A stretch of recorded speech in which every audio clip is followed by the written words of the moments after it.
Salam alaikum. Bienvenue. Comme je l'ai dit dès la fin du dernier match de poule, on arrive donc en huitième de finale sur une nouvelle compétition. Les matchs sont à élimination directe. Donc voilà, pas le choix.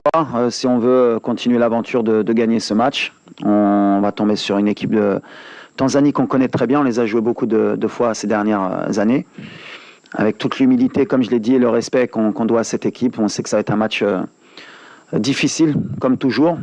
Et on espère bien sûr gagner ce match pour passer en quart de finale, Inch'Allah. Coach, Rahim, please. Salam alaikum tout le monde. Rien de différent de ce qu'a dit le coach.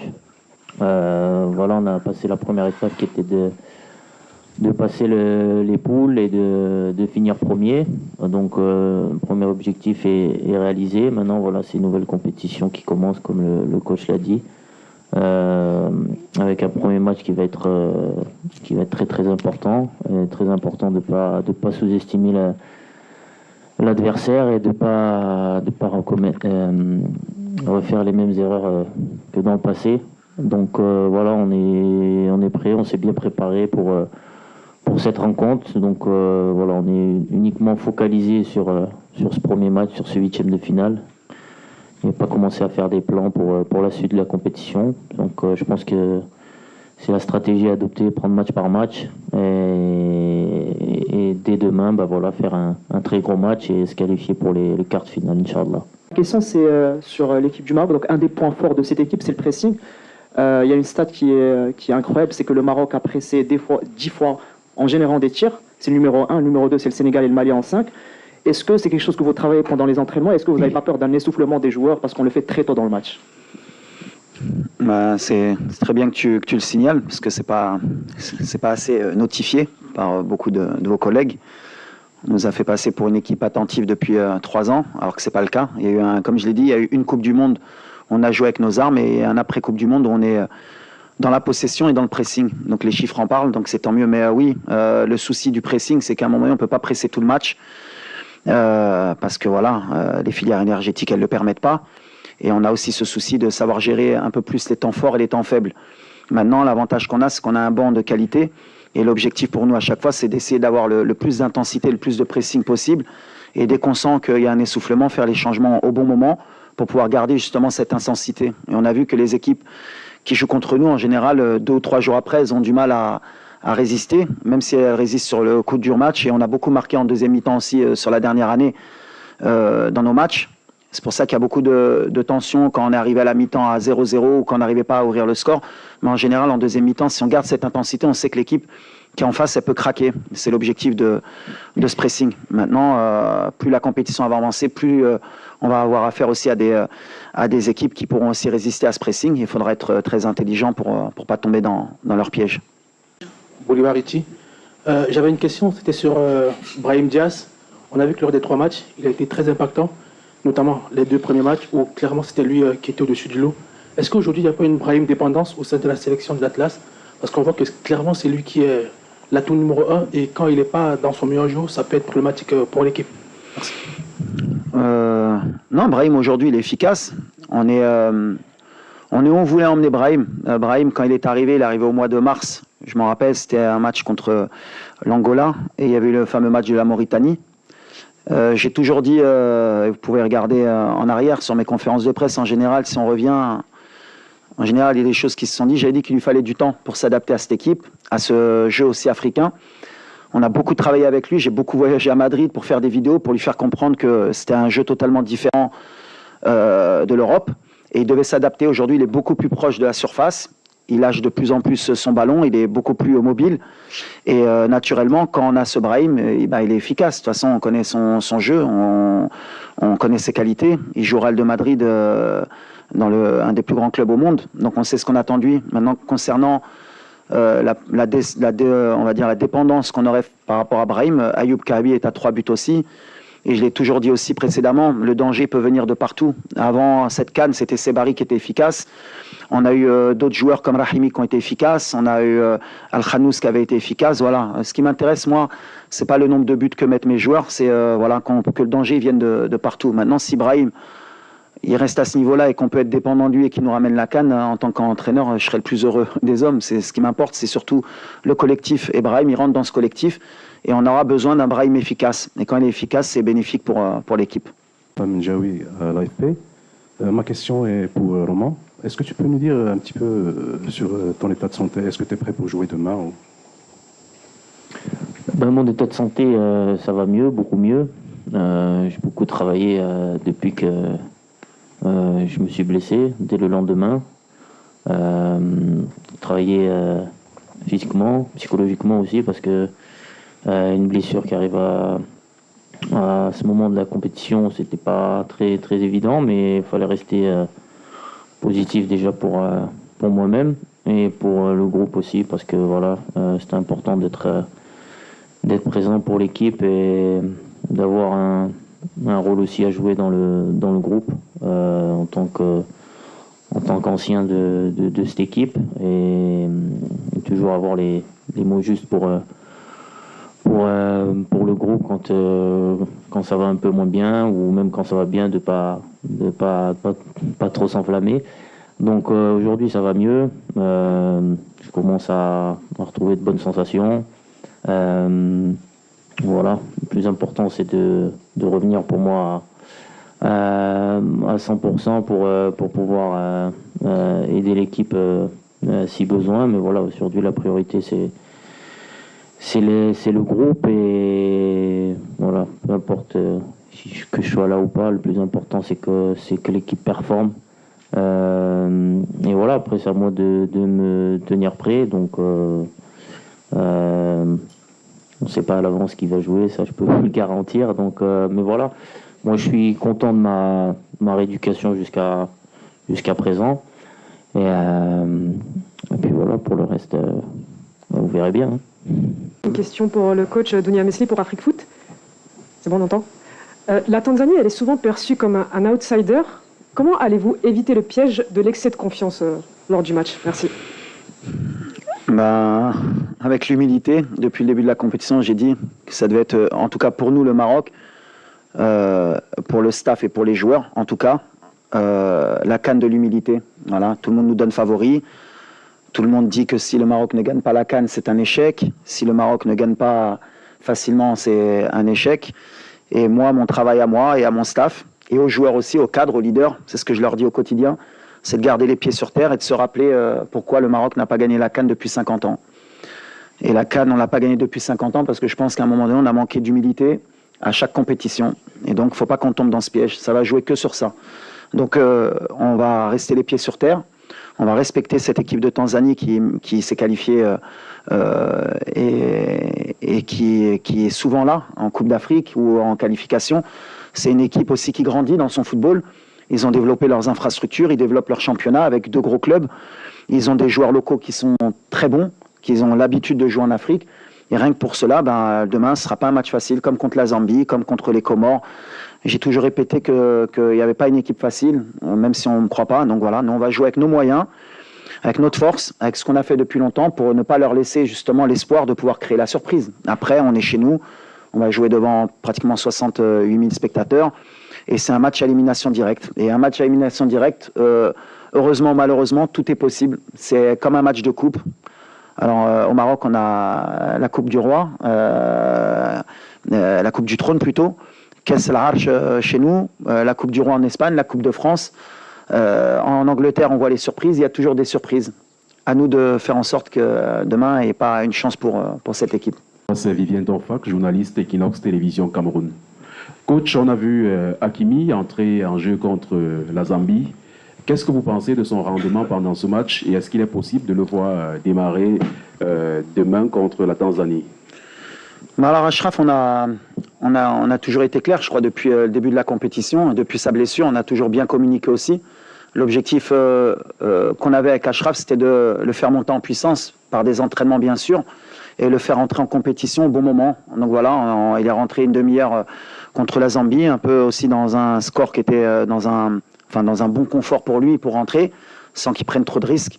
Physiquement, maintenant, il est prêt. Voilà, il ressent plus rien de sa blessure. Donc, il est apte à postuler pour le match de demain. Après, c'est à moi, comme j'ai dit, de prendre la décision. Il aurait pu jouer un peu le premier match, un peu le deuxième match. J'ai pris la décision de le préparer parce que je voulais quelqu'un à 100%. Et aujourd'hui, on a le luxe, en tout cas aujourd'hui, de pouvoir se permettre, à un moment donné, d'avoir pu se permettre de ne pas pouvoir faire jouer Hakimi au moins pour les 2 premiers matchs. Maintenant, voilà, on arrive dans la vraie compétition. Et aujourd'hui, voilà, on va réfléchir encore à ce soir, mais Hakimi, il est disponible. Coach, on sait que les pénaltys, on a eu beaucoup de mal en Coupe d'Afrique. Ça nous a réussi en Coupe du Monde. Et en Coupe d'Afrique, je pense à notamment celui de Hakimi ou Ziyech qui est remonté un peu plus loin. J'aimerais savoir si cette CAN, vous allez le travailler un peu plus que d'habitude, surtout que les équipes vont probablement jouer le temps jusqu'au tir au but. Merci beaucoup. Ouais, les pénaltys, de toute façon, ça fait partie justement du processus d'élimination directe. C'est-à-dire qu'on sait qu'on a le risque que si on tombe sur une équipe qui fait bien le boulot et qui nous emmène au pénalty, ben après, à un moment donné, il y a cette fameuse série de pénaltys qui peut vous sourire. Elle nous a souri en Coupe du Monde, elle nous a pas souri sur des compétitions comme la CAN avec Achraf ou avec Hakim précédemment. Mais voilà, comme je l'ai dit, la gestion des émotions, chaque moment... Rahimi, il n'avait jamais loupé de pénalty. Premier match, il loupe. Ayoub, il loupe rarement ses pénaltys. Ça, après, voilà, on peut les travailler comme on veut et on les travaille, nous, souvent à l'entraînement avec des challenges. Voilà, il n'y a pas de vérité. L'essentiel, c'est pour nous, comme je l'ai dit aux joueurs, c'est de faire le boulot pour qu'on n'arrive pas à cette fameuse série de pénaltys. Mais si on doit arriver à cette fameuse série de pénaltys, c'est d'arriver en confiance aussi. Voilà, l'équipe adverse aussi, elle prend un risque avec nous d'arriver aux séries de pénaltys, d'avoir le meilleur gardien du monde en face sur les séries de pénalty. Donc voilà, donc on n'est pas sur des choses où on panique à se dire si on va au pénalty. Si on va au pénalty, on ira au pénalty. Je l'ai dit depuis longtemps, cette compétition, il faudra peut-être se préparer à un moment donné à aller au pénalty. Et il faut le mettre dans la tête que voilà, cette compétition, elle se gagne peut-être à la dernière minute au pénalty. Il y a tous les scénarios possibles. Maintenant, bien sûr, on espérerait éviter d'aller jusque-là parce qu'on sait que c'est un peu pile ou face. Cern Hamza Igaman, c'est un joueur qu'on attendait beaucoup avant la compétition, mais qui malheureusement a subi une blessure et qu'on n'a pas tout de suite vu. Est-ce qu'on pourrait revoir son retour bientôt sur la pelouse avec l'équipe? Hamza, un peu comme pour Achraf, voilà, c'était pas un défi ou un challenge. On connaissait son indisponibilité. Voilà, on a beaucoup échangé avec les staffs médicaux et de Lille et du Maroc. Et aujourd'hui, voilà, il s'est rentraîné normalement cette semaine, il revient bien. Maintenant, est-ce qu'il est à 100% pour débuter un match? Est-ce qu'il a que 20 minutes? Est-ce qu'il a que 10 minutes? On verra. En tout cas, voilà, comme je l'ai dit, la chance qu'on a, c'est qu'aujourd'hui, on a beaucoup de profils d'attaquants. On a un attaquant qui est en pleine confiance, qui est Ayoub.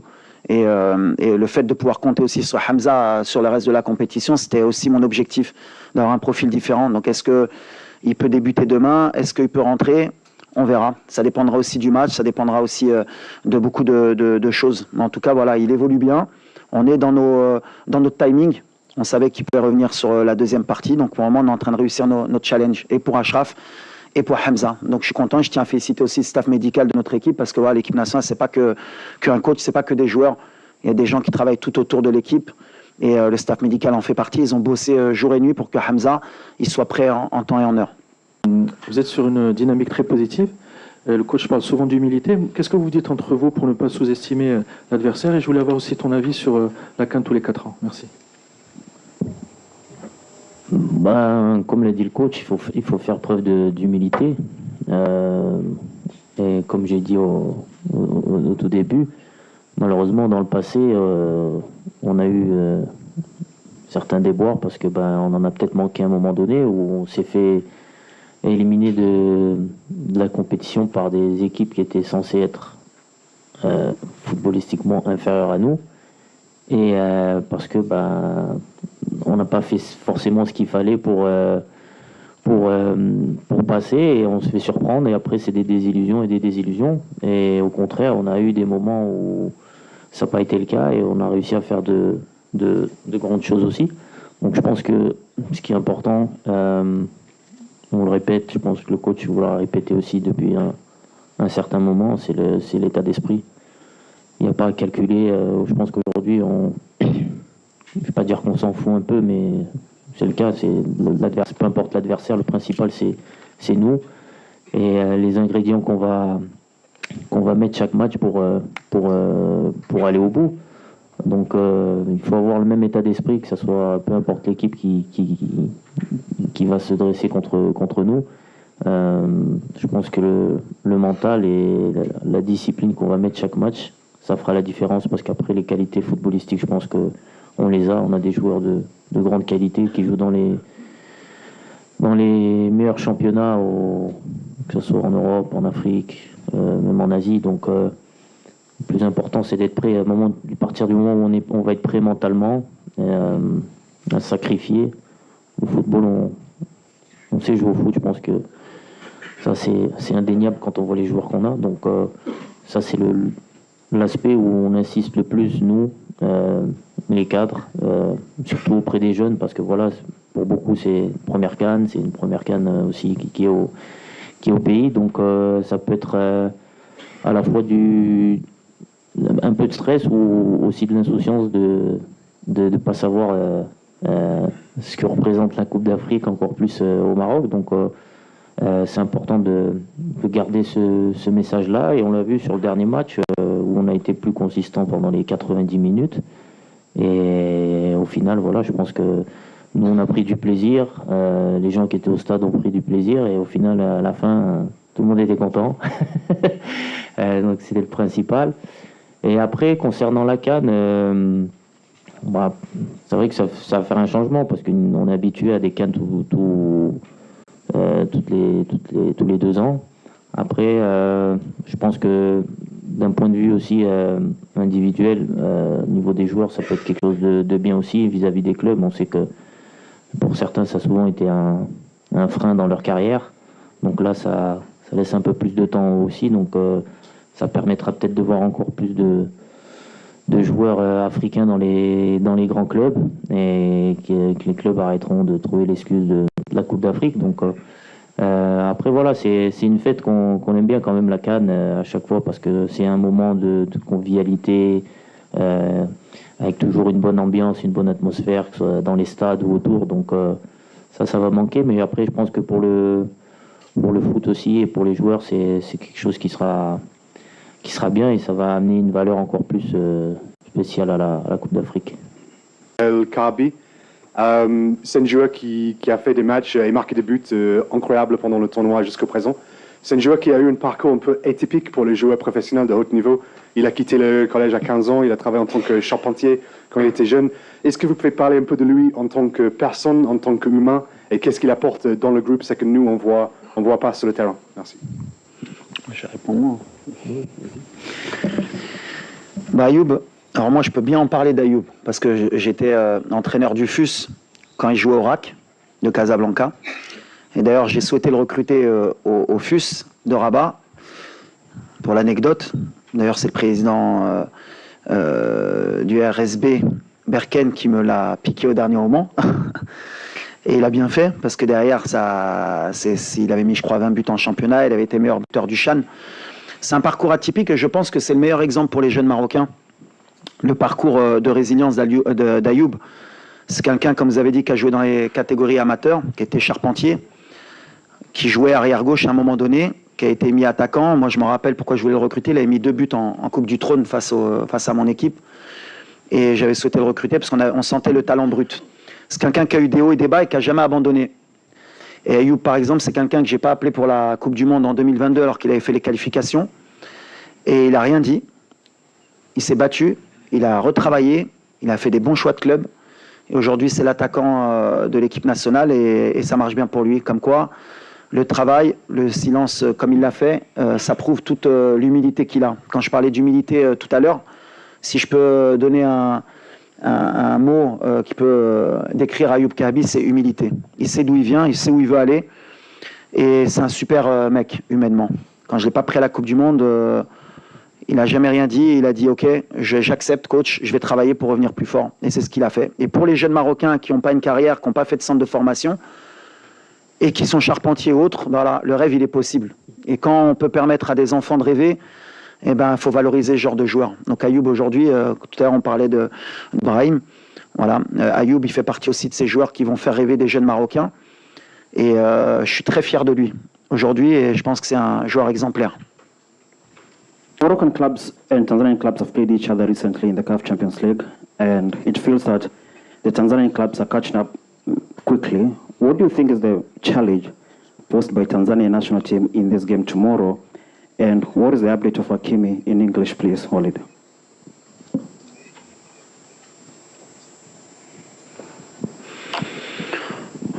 I don't know what can happen tomorrow, but we respect a lot this team. The club is the club. National team is different spirit, different challenge. And what I said before is we'll to respect Tanzania. Every game we play against them is difficult game, tough game. And tomorrow, I think, is a same opponent team, fighting spirit.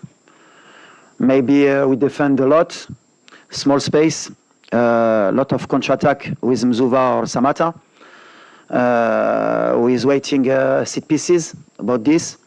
And we need to be careful about your national team. I respect a lot Tanzania national team. I come to see the final against Berkane and Simba.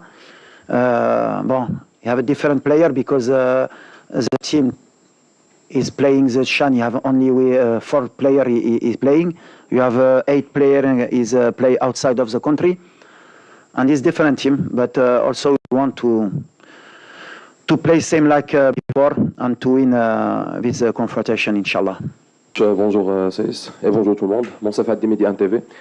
Nous avons remarqué plusieurs changements au niveau de la compétition face à la Zambie. Y a-t-il des joueurs qui ont réussi leur mission et impressionné Walid dans la course à une place de titulaire? Merci. Oui, il y a eu quelques changements. Après, il y a des changements qu'on fait par rapport à l'adversaire et des changements qu'on fait par rapport aussi aux animations offensives qu'on veut mettre en place. Quand on a Mazraoui à gauche, c'est pas comme quand on a Salah Din. L'opposition aussi, quand on est face à la Zambie ou face au Mali, c'est différent aussi par rapport à la puissance que peut dégager certaines équipes. On s'adapte, mais j'ai pas un 11 type réel. Bien sûr qu'il y a des cadres qui sont souvent là. Il y a des joueurs aussi sur qui je compte énormément et qui ont ma confiance depuis très longtemps et qui m'ont rarement déçu aussi. Mais voilà, aujourd'hui on a un effectif, en tout cas j'ai un effectif à disposition qui me permet de pouvoir faire des changements d'un match à l'autre. Il y en a qui gagnent des points, il y en a qui en perdent, il y en a qui peuvent revenir, il y en a qui peuvent ne pas revenir. C'est après la compétition aussi qui décide et aujourd'hui voilà, on n'a plus de temps aussi de faire beaucoup d'essais ou de tenter des choses. On est sur nos certitudes, on est aussi sur beaucoup de résultats positifs depuis 1 an et demi. Donc voilà, on a eu beaucoup de scénarios avec des fois des Seybari à gauche, parce qu'à un moment donné, c'est vrai que la critique, elle est aussi bénéfique. Voilà. Dire que Seybari ne peut pas jouer à gauche, les derniers matchs, quand il avait joué à gauche, il avait marqué des buts. Je ne suis pas adepte de quand il y a un match qui se déroule pas bien au niveau du résultat pour dire que tout va mal. Si on avait suivi Brahim, à un moment donné, la question de Brahim, c'est pas un joueur de couloir, c'est un joueur qu'il faut positionner numéro 10. Quand il est numéro 10, aujourd'hui, c'est le meilleur joueur de la CAN et comme par hasard, il joue à droite. Mais comme par hasard, comme ça se passe bien pour lui, Brahim, aujourd'hui, c'est trop facile de pouvoir juger les choses comme ça. Moi, je vois plus le côté technico-tactique. Aujourd'hui, on a des armes. On peut jouer avec Abdé. On peut jouer avec Isma à gauche, on peut jouer même avec Talbi, on peut jouer avec Ben Seguir qui des fois est au milieu mais qui peut jouer à gauche, on peut jouer avec Mazraoui arrière-gauche, on peut jouer avec Salah Din, on peut jouer avec Massina qui à un moment donné quand il était venu, non mais c'est un arrière-gauche, je ne peux pas jouer défenseur central, mais aujourd'hui il est défenseur central et ça se passe bien. Voilà, on a des solutions, on peut jouer avec Targaline au milieu comme avec Amrabat ou avec Elianaoui, mais chacun a ses qualités. Et par rapport à l'adversaire, il faut faire les bons choix. On peut jouer avec Bilal au milieu, comme on peut jouer avec Ounahi, on peut jouer avec Sebari, on peut jouer avec Ben Seguir, on peut jouer avec Akhomash. Pourquoi Akhomash il joue moins? On peut jouer avec... on a le choix aujourd'hui. J'ai bâti cette équipe avec le staff et aussi avec les joueurs pour qu'on ait justement le moins de surprises possible, qu'on puisse s'adapter. Mais sur le match de la Zambie, bien sûr que voilà, il y a eu des choses très positives. On a beaucoup plus de certitude sur le plan aussi offensif. Est-ce qu'on va continuer comme ça dans la compétition? On verra. Mais en tout cas, voilà, moi je suis pas surpris d'Abdé. Par exemple, Abdé, pourquoi il n'a pas débuté? Parce que peut-être que sur les premiers matchs, on avait besoin peut-être de gagner d'abord des points et d'être plus solide pour monter dans la compétition. Mais Abdé, c'est une certitude depuis 3 ans avec moi, puisque je l'ai pris à la Coupe du Monde et il a été décrié aux Jeux Olympiques où c'était compliqué. Il a quand même, on n'a pas lâché, parce qu'au mois de mars, je m'en rappelle, je l'avais renvoyé avec les Olympiques pour qu'il ait justement cette fameuse humilité de travailler pour revenir plus fort. Mais c'est quelqu'un sur qui j'ai pas mis un billet, c'est plus qu'un billet. Je sais que c'est un joueur de talent et qui est capable, qui va grandir encore, qui va être encore plus fort dans les années à venir. Mais voilà, qu'il fallait faire évoluer, tout comme Bilal, tout comme Ilyes, tout comme Talbi. On a des jeunes joueurs qui arrivent, tout comme Akhomash. Mais il faut les accompagner avec des anciens pour qu'ils comprennent ce que c'est que l'équipe nationale, l'importance que c'est que de jouer pour l'équipe nationale, et par rapport à leur talent aussi, parce que souvent quand on est jeune, on veut démontrer beaucoup de choses vis-à-vis du public, qui comprennent que la priorité, c'est d'abord de jouer pour l'équipe nationale. Et après, dans leur qualité, de les démontrer, de les appliquer pour qu'ils puissent briller en équipe nationale. Mais aujourd'hui, moi, j'ai le choix du roi, on va dire. Hein. J'ai un effectif, j'ai 28 joueurs aujourd'hui, puisque Romain est en train de revenir, Igam est en train de revenir. Donc à l'arrivée, sur 28, j'en ai 11 à poser, donc il y en a 17.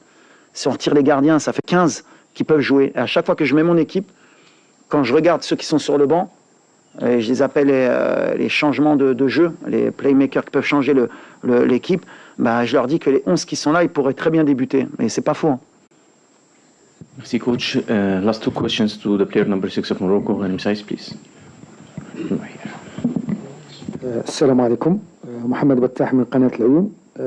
قبل أن أطرح السؤال لدي رسالة بسرعة كلفت بها من طرف جماهير مدينة العيون رغم بعدها عن المنتخب، لكنها تساند وتتفاعل مع كل لحظة مع المنتخب الوطني وهم وراءكم، يعني في السراء والضراء، فقط انتصارات فقط تحديات، ونتمنى لكم التوفيق.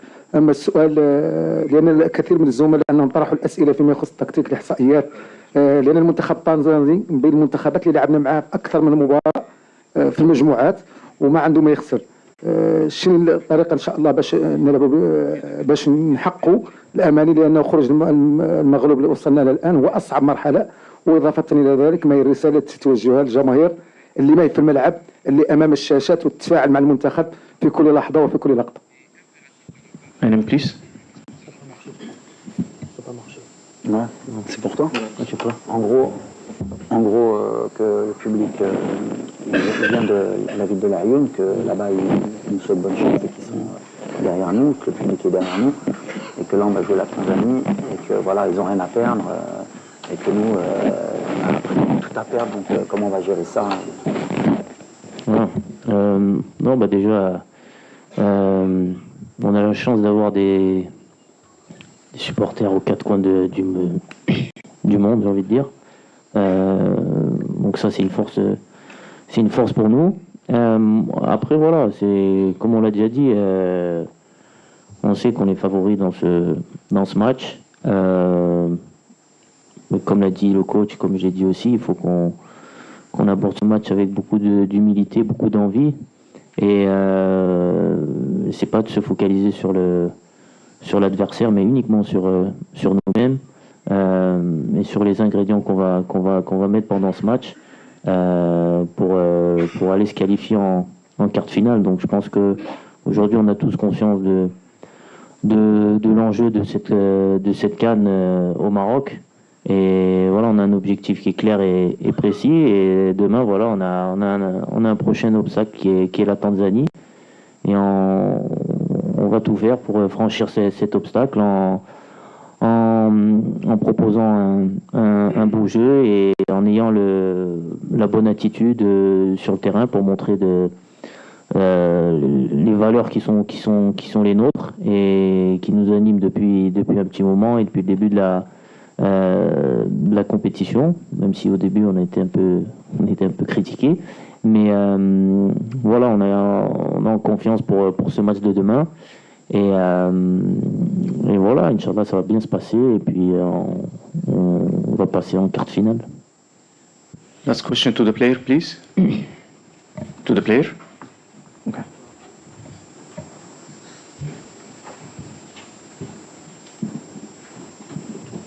السلام عليكم. كنزة دو فويس اوف موروكو. صراحه سؤالي كان الكوتش، ولكن غادي نقلوا للسايس لانه غادي نبغي نعرف تعليق غانم سايس حول التشكيله المثاليه اللي صدرت عن دور المجموعات اللي ضمت من المنتخب المغربي هذا مزراوي مع دياز، لكن كان غياب ديال بعض العناصر التي تألقت في هذا الدور هذا اللي هو ايوب الكعبي. فنبغي نعرف راي غانم سايس في التشكيله المثاليه.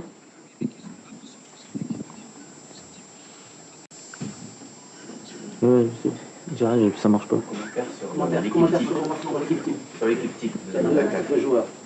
Sur l'équipe type de la CAF. Avec la présence de Ah, non, mais ça, c'est. Chacun fait son équipe type. Si on prend une équipe type et qu'on gagne la CAN. Ouais, exactement. Je pense que l'équipe type, ça dépend. La CAF va en faire une. Je pense que chaque média en fait une aussi. Elle sera toujours différente. Donc, il y aura toujours des absents, peut-être des gens qui seront toujours là. La plus important, c'est pas l'équipe type, mais c'est qu'on remporte le trophée. Donc, je pense que tout le monde ici aimerait avoir 11 Marocains dans l'équipe type, mais je suis pas sûr que ça sera le cas. Et que je sais pas si c'est déjà arrivé dans l'histoire du foot qu'une équipe ait tous ses joueurs dans une équipe type. Donc, non, le plus important, c'est qu'on remporte le trophée. Après, équipe type, pas équipe type, ça c'est superficiel, on va dire. Walid Regragui, coach of Morocco national team and player number 6, Ghanem Saïs. Thank you so much and thank you everyone. Only juste un petit message, yes, please, about the fans. Juste pour remercier le public. C'est important de dire les choses. Les 2 premiers matchs mettaient plein un peu de l'ambiance au stade. Au 3e match, ils ont répondu présent. Et les joueurs l'ont ressenti et me l'ont fait savoir. Donc voilà, on remercie vraiment nos supporters. On sent qu'ils sont derrière nous. C'est pas le moment aujourd'hui d'aller à gauche, à droite. On doit être tous soudés. On a un objectif commun. Et comme je l'ai dit, Inch'Allah, on va gagner tous ensemble. Et merci à tous les Marocains du monde qui sont derrière nous et qui nous soutiennent. Et bravo à ceux qui étaient au stade le dernier match. Et demain, comme je l'ai dit, voilà, à la mi-temps, on oublie les petits fours et on commence à la 45e aussi à continuer à encourager.